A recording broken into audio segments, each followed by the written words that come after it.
ভয়ঙ্কর আকার ধারণ করেছে ডেঙ্গু পরিস্থিতি। স্বাস্থ্য অধিদপ্তরের তথ্য অনুযায়ী সেপ্টেম্বর মাসে ৭৬ জনের মৃত্যু হয়েছে ডেঙ্গুতে। স্বাস্থ্য বিশেষজ্ঞরা বলছেন, শনাক্ত করতে দেরি হওয়ার কারণে মৃত্যু বাড়ছে ডেঙ্গুতে। কোনো উপসর্গ দেখা দেওয়ার সঙ্গে সঙ্গেই চিকিৎসকের শরণাপন্ন হওয়ার পরামর্শ তাদের। মাহি হাসানের রিপোর্টে বিস্তারিত। দেশে প্রতি মাসেই বেড়ে চলেছে ডেঙ্গু আক্রান্ত রোগীর সংখ্যা। এখন পর্যন্ত চলতি বছরে ডেঙ্গুতে সবচেয়ে বেশি মৃত্যু হয়েছে সেপ্টেম্বর মাসে। সেপ্টেম্বরেই ৭৬ জনের মৃত্যু ঘটেছে ডেঙ্গুতে। চলতি বছর জানুয়ারি ও ফেব্রুয়ারি মাসে যথাক্রমে ১০ জন এবং ৩ জনের মৃত্যু হয় ডেঙ্গুতে। মার্চ মাস ছিল মৃত্যুহীন।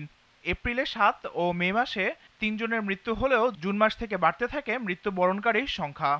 জুনে ডেঙ্গুতে ১৯ জনের মৃত্যু হয়। জুলাইয়ে সেই সংখ্যা গিয়ে দাঁড়ায় ৪১ জনে, আর আগস্টে মৃত্যু ছিল ৩৯ জনের। ডেঙ্গুর উপসর্গ নিয়ে রাজধানীর মহাখালীর ডিএনসিসি হাসপাতালে চিকিৎসা নিচ্ছেন দেশের নানা প্রান্ত থেকে আসা রোগীরা। তারা ভর্তি হয়েছেন জ্বর, মাথা ব্যথা সহ নানা ধরনের উপসর্গ নিয়ে।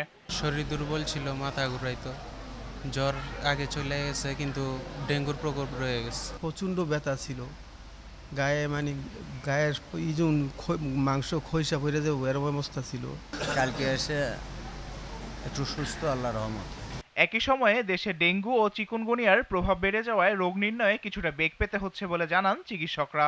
নেগেটিভ আসার অনেকগুলো কারণ থাকে। আপনি কোন সময়ে কোন টেস্ট করছেন, যেমন NS1 আমরা ডেঙ্গুতে করি, অ্যান্টিজেন, এরপরে অ্যান্টিবডি করি। এটা নির্দিষ্ট জ্বরের একটা নির্দিষ্ট সময়ে করতে হয়।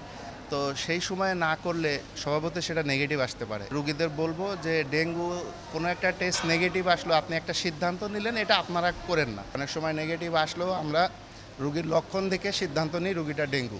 তবে সচেতনতা এবং যথাসময়ে চিকিৎসা নিলে ডেঙ্গুতে মৃত্যু হার কমানো সম্ভব বলে মনে করছেন তারা। Mahi Hasan, GTV news, Dhaka.